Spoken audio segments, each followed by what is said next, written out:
দেখি আজকে কার কত সাহস, কে কত হেড কমেন্ট করতে পারে।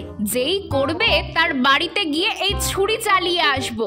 আরে না না, ভয় পেও না, আমার এত ক্ষমতা বা সাহস কোনোটাই নেই।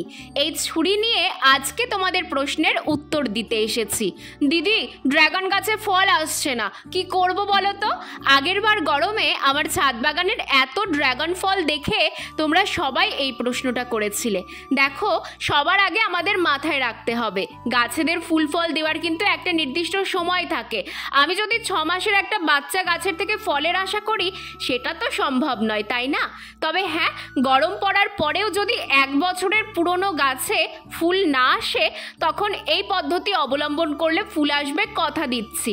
কিছুই না, একটা ছুরির সাহায্যে ড্রাগনের ডালের মাথাগুলো ঠিক এইভাবে কেটে দিতে হবে। যাদের গাছে এখনো ফুল আসেনি তারা কিন্তু একবার এটা করে দেখতে পারো।